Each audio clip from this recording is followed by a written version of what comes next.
Simu Liu made some headlines this week, and I think it was pretty cool why he made headlines. He did an interview with Toronto Life, and he was asked, can Shang-Chi or Shang-Chi take on the Hulk and other Marvel characters? And Simu Liu said, yes, absolutely. He thinks Shang-Chi, we'll figure out how to pronounce it. Kevin Feige says it one way, then he says it another. He thinks he could take on Black Widow, the Hulk, Iron Man, and all the other Marvel characters. So, first of all, Jim, you might have the most Marvel knowledge of all of us. Okay. What are your thoughts on this? Yes, absolutely. Yes, absolutely. Why? I mean, look, this is a character who has spent so much time focused on his art, and the powers that he has, I believe, are focused enough that would he win? I don't know. Maybe not. Would he put up a fight? Absolutely. I don't know. I feel like Hulk might be able to smash, like literally. But that's the thing. But Shang-Chi would get out of the way. Yeah, dance around it. Hulk's slow. So listen, I thought this was a cool conversation. I saw this headline. I thought it was a fun conversation, and I thought we should bring in a special guest to talk about this. Somebody who would know Shang-Chi better than any of us, right? The person who co-created Shang-Chi. This is a legend in the comics world, Eisner Award Hall of Famer. He appeared in Avengers Endgame. He's the co-creator of Thanos, Drax the Destroyer, Gamora, and Shang-Chi. Today's surprise guest on Phase Zero is Mr. Jim Starlin. Woo! Surprise! Woo! Jim, thank you so much for joining us on Phase Zero, first of all. A pleasure. Okay, so I have to jump right in, though. I have to get your opinion on this. So Simu Liu says Shang-Chi can take on pretty much the rest of the Marvel Cinematic Universe or the Marvel Comics universe. Who do you think wins those fights? Do you think Shang-Chi might be able to take on the Hulk? This is a conditional answer. There is the Shang-Chi that Steve Englehart and I did, and as I understand it, in which I only learned about it recently, he has additional powers now, which is he can duplicate himself. If this duplication is endless, well, he could take on anybody. On his own, he'd have to be very lucky to take on the Hulk. He could stay out of his reach. Hulk does have pressure points and nerve endings. Shang-Chi might have to use a rock to hit one of those pressure points enough to get an effect.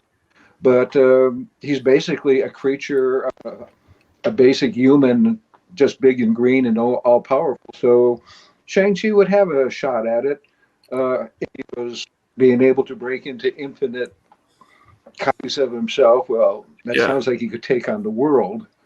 So I think that's fair. I guess it's going to come down to what the people take on and decide to do about him. They have a lot of choices with Shang-Chi and that's how I pronounce it, Shang. That they have a lot of possibilities with him that I think are really kind of interesting. With the departure of the Captain America Chris Evans character, the Marvel Universe is without a moral center. He was always acting as that part. Shang-Chi, on the other hand, even if he is assassin to start off with, moral character, at least the way Englehart and I worked with him. And I think most writers after that. So he may be, in some ways, Captain America's replacement in the Marvel universe. That would he could be that moral compass that just comes in and relentlessly wants to fight for good, and I think that the MCU is going to need that. So that's an interesting point. What do you think? What parts of the Shang-Chi character, as you pronounce it, sound off in the comments? Let us know on Twitter how you want to pronounce Shang-Chi. Are we doing it wrong? Are we doing it right? Shang-Chi. Chinese pronunciation is Shang. I'm not sure. It might be. But so, what do you think are the most important things about this character? As somebody who has, lived with the character, who helped create the character, to make sure that these are the essential elements of Shang-Chi that have to be in the film for the character to be done correctly. The transition from basically assassin to hero, an indomitable will, and a sort of religious discipline. Basically, I think those are the three elements that make Shang-Chi more than the other character. He's basically focused on the moment and what has to be done, and that focus allows him to go on without being stopped. Make it very hard to stop him, at least. Yeah, I think Simu Liu is going to do a fantastic job. He's also, I mean, there are some awesome moments. It sounds like you've really kept up with the character through the years. Not really. I don't get the comics anymore. Well, that's fair. But he's had some awesome, like he's used Pym particles to become gigantic. You know, he's had Tony Stark design armor for him. And just he's had so many interactions. Like he's worked with Black Widow, he's worked with Daredevil, or to hunt the Punisher, stuff like that. Who are some characters you think are the best for interactions with that character? In the version that Englehart and I worked with, I would have thought Black Widow and Captain America, more of the earthy characters, would have been more natural fit for collaboration. He's got an Iron Man outfit now. Okay. There was a time he had some bonus. That seems like it's taking it a little bit too far out of the character, but it's been years since I worked with him, so it's everybody else's plaything these days. But I think I would have kept him down to a more centered view, and I'd be curious to see where they take him in the Marvel universe, cinematic universe. Speaking of, you made a cameo in Endgame. Is there any chance we might see you in Shang-Chi? No, not with the COVID. The COVID and the fires in Australia, and they couldn't get back into Australia. I don't think it was ever considered. I'd love to do another cameo, but you're not going to see me in Shang-Chi, I'm afraid. In that one. No. That's a bummer. That makes sense. So have you met anyone involved with the movie, Simu or the director?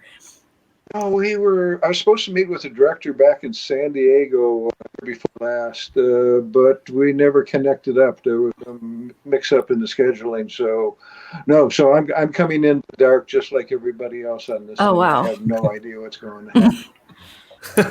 So you've worked a lot in the cosmic side of Marvel Comics, and that has really proved to be some of the most interesting stuff in comic history, now in films and television. What do you think it is? Like, I mean, and what drew you back to the cosmic side of it all, and why is that the most fun part of the sandbox? Well, I went for the cosmic because doing cosmic, you don't have to drive horses or cars.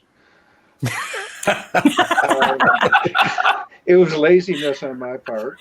I stick with it because once you get off Earth, you can write whatever story you want. You just have to adapt it in such a way that it doesn't come off preachy. That's why I tend to do stories that are not set on Earth, because you're too restricted. What the reality is of everyday life.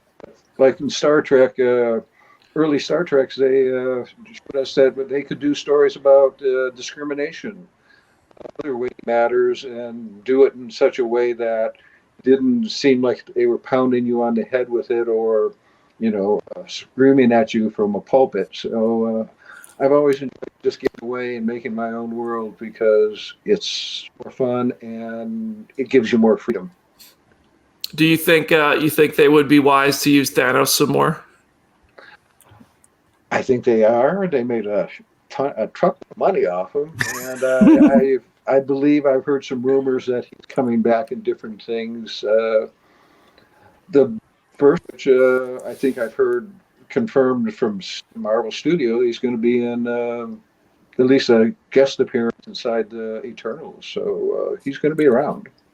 That would make sense. I mean, Eternals is myself. This is not anything I'm making up. This is something sure I've read somewhere. So yeah, I mean, that would make sense. Eternals is going to span thousands of years, and it's going to look at the MCU history. So he would it makes sense. I want to ask. This is a big change of topic for us on Phase Zero. But you've drawn Darkseid with DC, which is so like, I mean, clearly you've drawn all the best characters, but Darkseid is about to make a big screen and a small screen debut with Zack Snyder's Justice League, and we've got looks at like the very young version of Darkseid.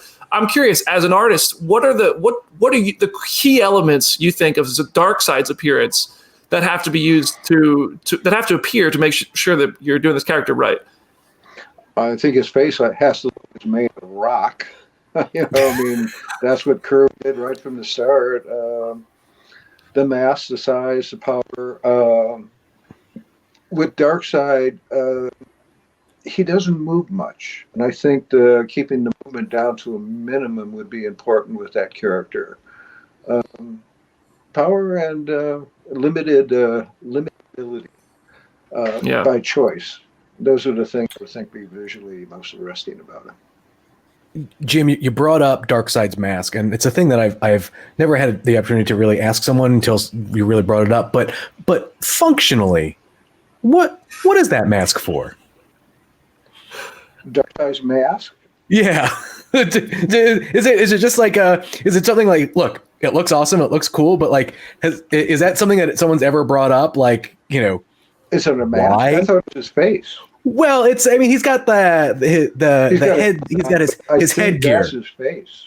Oh, okay. I think he's got a real dermatological problem there. Fair. A Doctor Doom complex. A little bit. But he likes to show it off.